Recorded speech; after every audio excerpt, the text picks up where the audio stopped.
बिस्मिल्लाहिर्रहमानिर्रहीम, अस्सलाम वालेकुम। मैं शाहिद सकलैन हूँ। आप मुझे मेरे यूट्यूब चैनल फेसबुक पेज पे देख रहे हैं। आज 9 सितंबर है, पीर का दिन है। तीफी बट के बेनोई जावेद बट कत्ल केस में जो है वो तफ्तीश आगे बढ़ रही है और बिल आखिर रात गए एक खबर आई कि पुलिस को इसमें एक अहम लीड मिल गई है और वो अहम लीड जो है वो कुछ तस्वीर हैं जो कि मुबैना तौर पर उस शूटर की हैं जिसने फायरिंग की थी जावेद बट के ऊपर।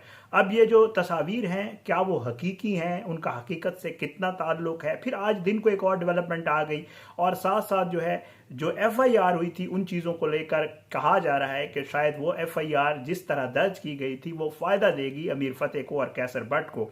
और इसके अलावा टीवी बट का एक नया जो है वो चीज़ एक दावा सामने आया है, उसके हवाले से भी बात करेंगे। और गुज़श्ता 48 घंटों में, क्योंकि कल मैं इसके ऊपर वीडियो नहीं कर सका, तो जितनी भी डेवलपमेंट्स इस केस को लेकर हुई हैं आज की इस वीडियो में ये सारी डेवलपमेंट्स आपके सामने रखेंगे और कुछ अपना तजिया भी एंड पे जाके इस मामले पे देंगे कि आखिर चल क्या रहा है इस सारे केस में। बहरहाल जी, एक बहुत ही अच्छी बात जाहिर है, जैसे हम आपको पहले बता चुके हैं कि ओसीयू और पुलिस मिलकर तफ्तीश कर रही है, टीमें हैं, मुख्तलिफ तरीकों से इसको देखा जा रहा है, सीसीटीवी फुटेजेस निकाली जा रही हैं, किसी भी तरीके से कोशिश की जा रही है कि शूटर्स को जो है वो ट्रेस किया जा सके। लेकिन पुलिस सेफ सिटी कैमरास के ख़राब होने की वजह से उनको ट्रेस करने में नाकाम थी। पुलिस ने जो है वो आखिर प्राइवेट कैमरास का जो है वो सहारा लिया और बिल आखिर पुलिस ने रात कुछ तस्वीर, पुलिस ने तो ही नहीं, लीक हुई हैं, कुछ सहाफ़ी दोस्तों के पास आई हैं और उन्होंने फिर जो है वो मीडिया, सोशल मीडिया पे दी हैं। और रात से आप देख रहे होंगे मुख्तलिफ लोग इसके ऊपर वीडियोज़ कर रहे हैं और ख़बरें भी चल रही हैं कि ये वही मुबैना तौर पर शूटर है जो इस मोटरसाइकिल के ऊपर सवार है। बहरहाल जी, पता ही चला कि ये शूटर जो है, जो उन तस्वीर को देख के लगता है कि शायद इसकी उम्र कहीं 50-60 साल के दरमियान में है। सफ़ेद मूछें हैं उसकी और दाढ़ी है, हेलमेट उसने पहना हुआ है और उसकी तस्वीर जो है वो लीक हुई हैं और सामने आई हैं। अब पुलिस का ये कहना है कि जी 4 शूटर्स थे, जो बाकायदा तौर पे खबर आई है वो ये है कि 4 शूटर्स थे जिन्होंने ये सारा कुछ किया। इस सारे मामले में रक्षा और मोटरसाइकिल इस्तेमाल हुआ है। ये रक्षा बीच में आया, पहले सफ़ेद कार थी और उसके बाद मोटरसाइकिल थे और बीच में अब रक्षा भी एक आ गया है। कहा यह जा रहा है कि जी एफसी अंडरपास के करीब जो है वो रिक्शे ने जो है वो रोका है गाड़ी को और रिक्शा के ज़रिए ही पहली जो है वो रैकी की गई। जब वो घर से रवाना हुए तो रिक्शा के ज़रिए रैकी की गई और मोटरसाइकिल सवार जो है उन्होंने फायरिंग की और फायरिंग करने के बाद ये लोग जो है वहाँ से फरार हुए। जो मोटरसाइकिल वाला था वो रिक्शे में बैठ गया और फिर जो शूटर था वो बाइक लेकर निकल गया। और उसके बाद कहा यह जा रहा है कि जी रिक्शा की जो है मालिक की वो तफसीलात हासिल कर ली गई हैं। बहुत अच्छी बात है क्योंकि नंबर प्लेट्स बड़ी वाज़ेह होती हैं।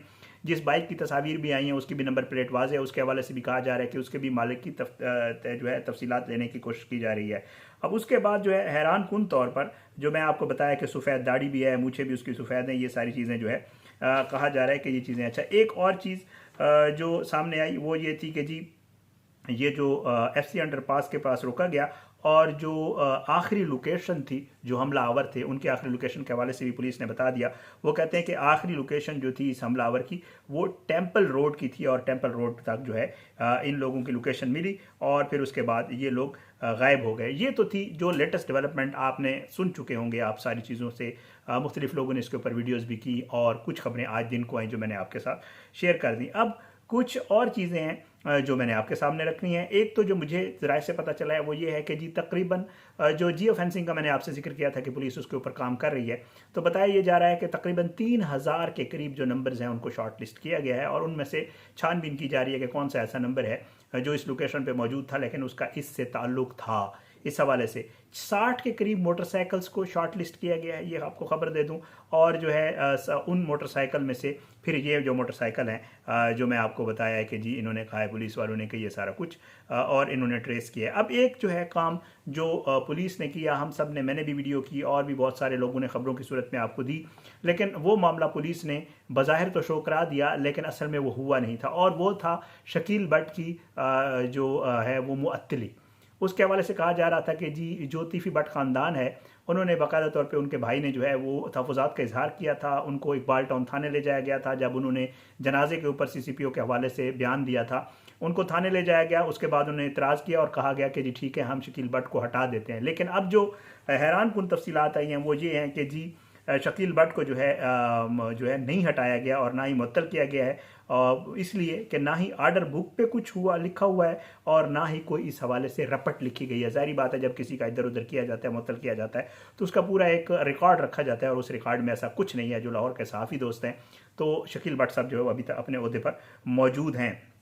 ये थी डेवलपमेंट। अच्छा, अब एक और चीज़ जो मैंने आपके साथ डिस्कस करनी है वो ये है कि जी जो शकील भट्ट है इसके हवाले से अमीर बलाज कत्ल केस के जो मुलजमान थे एहसन शाह वगैरह और ये तीफी भट्ट वगैरह, इन्होंने भी एतराज़ किया था, मगर वो तफ्तीश करते रहे। फिर उसके बाद एहसन शाह को जब ये मुबैना पुलिस मुकाबला हुआ, एहसन शाह बार बदामी बाग के पास जो ले जा रहे थे वो शकील भट्ट ही थे। और अब भी कहा जा रहा है कि शकील भट्ट तफ्तीश ना करें, बल्कि शकील भट्ट का नाम जो है वो FIR में देने की कोशिश की गई, लेकिन उनका नाम वहाँ भी नहीं डाला गया और अब फिर हटाने का कहा गया, तो वो भी अब नहीं हटाया गया। अच्छा, अब आता हूँ दूसरे मामले की तरफ। ये तो थी लेटेस्ट डेवलपमेंट्स जो मैंने आपके साथ शेयर करनी थी।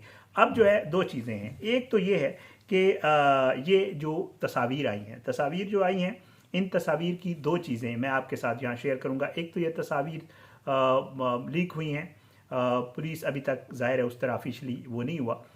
एक चीज़, ये अकेला मोटरसाइकिल वाला है, इसके आसपास कुछ भी नहीं है। तस्वीर दी गई है कि मुबैना तौर पे शूटर है, ना तो ये किसी गाड़ी के आगे है ना किसी गाड़ी के पीछे है। तस्वीर जिस जगह की हैं उन जगहों के ऊपर कोई रश नहीं है, ये तो ऐसे है किसी गली मोहल्ले में, जैसे कोई गली में फिर रहा हो या गली में जा रहा हो, उस तरह की तस्वीर हैं।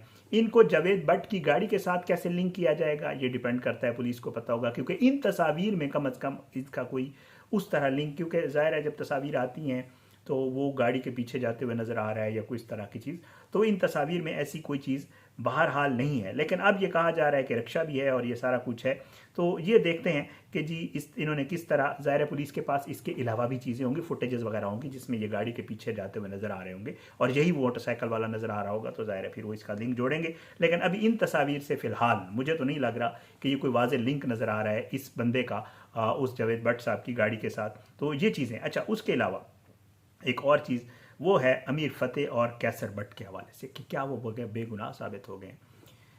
ये शूटर्स हैं, इन शूटर्स को ज़ाहिर है जो बंदा जाता होता है, मैंने आपको और आप लोगों को पता है, बहुत सारी वीडियोस जब हम इन मामलात के ऊपर बात कर रहे होते हैं तो अक्सर होता है कि जी लोग जो ये काम करवाते हैं खुद नहीं करते, शूटर्स के ज़रिए करवाते हैं। शूटर्स का गिरफ्तार होना अज़ हद ज़रूरी होता है। शूटर गिरफ्तार हो गया तो समझे लिंक मिल गया, लीड मिल गई, बता देगा, वो पकड़ा जाएगा, पुलिस तफ्तीश करेगी तो बताएगा कि जी मुझे इसकी सिपाही या इनके मारने का फलां बंदे ने कहा था, इतने पैसों की डील हुई थी। आपको पता है ये सारी चीज़ें होती हैं।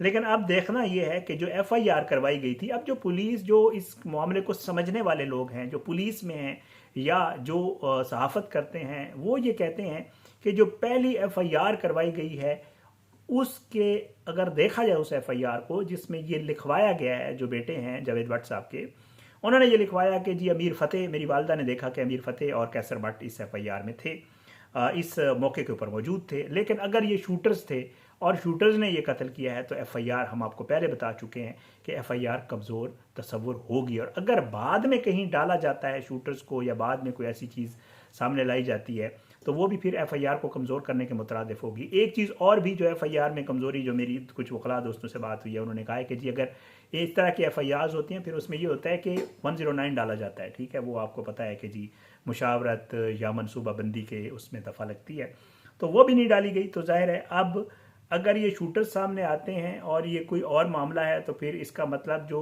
कैसर भट्ट और अमीर फतेह हैं क्या वो बेकसूर साबित हो जाएंगे, क्योंकि वो तो उस मौके के ऊपर, और अगर कोई फुटेज ऐसी मिलती है जिसमें शूटर्स तो मौजूद हैं और अमीर फतेह और कैसर भट्ट मौजूद नहीं है तो क्या वो बेगुनाह हैं? क्या जो FIR लिखवाई गई है उसके मुताबिक वो FIR मुताबिकत नहीं रखती वकूए से? ये बड़ा पॉइंट है जिसको देखने की ज़रूरत होगी, क्योंकि ये चीज़ें ज़ाहिर है जब सामने आती हैं फिर ये मामला अदालत में जाएगा, अदालत में यही चीज़ें डिस्कस होती हैं और वकला इन्हीं पॉइंट्स के ऊपर बहस करते होते हैं और बातचीत सामने लाते होते हैं। तो अब तक अमीर फतेह का भी बयान आ गया, कैसर भट्ट का बयान आ गया, वो सारी चीज़ें वो कह रहे हैं हमारा इस मामले से कोई लेना देना नहीं है, हमने कुछ ऐसा नहीं किया। और फिर उसके बाद ये फुटेजेस आ गई, अगर तस्वीर लीक हुई हैं तो फुटेजेस भी होंगी, यकीनन प्राइवेट कैमरों के क्यों ना हो, सेफ सिटी पर तो आप एतमाद कर नहीं सकते। सेफ सिटी उस दिन बंद था, फिर उसके बाद मैंने सुना चलना शुरू हो गया।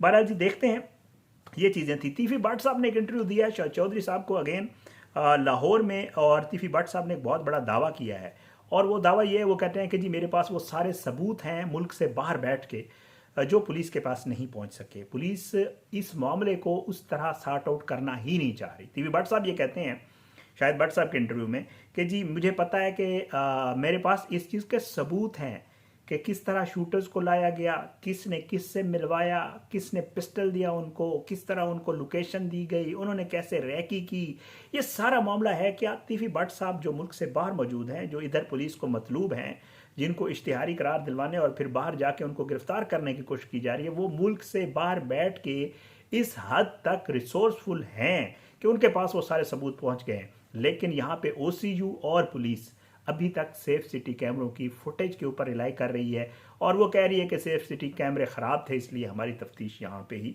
फिलहाल आगे उस तरह नहीं बढ़ रही। देखते हैं। तीफी भट्ट साहब ने बड़ा दावा किया कि मैं कहते हैं मेरे पास सबूत हैं, और अगर पुलिस इन दोनों को, अमीर फतेह और कैसर भट्ट को बिठा के अगर ये सारा मामला पुलिस उस तरह तफ्तीश करे जिस तरह तफ्तीश करती है, तो यकीनन वो कहते हैं कि ये सारे लिंक्स आपको मिल जाएंगे। उनकी नज़र में अमीर फतेह और कैसर भट्ट ही मेन वो कल्प्रिट्स हैं जिन्होंने ये सारा कुछ करवाया है या खुद किया है।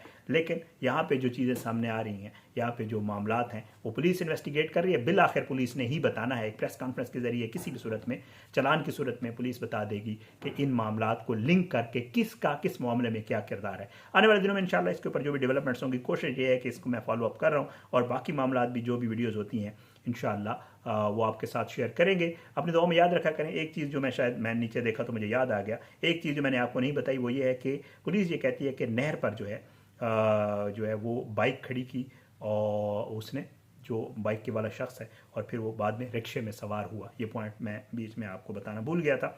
इंशाल्लाह अगली वीडियो में मुलाकात होगी। अल्लाह पाकिस्तान कामी नासिर हो, इसके खिलाफ साजिशें करने वालों को नस्ल-नाबूद करे, ज़ालिमों को बिरत का निशान बनाए, मजलूमों को इंसाफ मिले। अगली वीडियो तक के लिए मुझे इजाज़त दें, अपनी दुआ में याद रखिएगा। ज़रूर मुलाकात होगी इंशाल्लाह बशर्ते ज़िंदगी। पाकिस्तान जिंदाबाद। अल्लाह हाफिज़।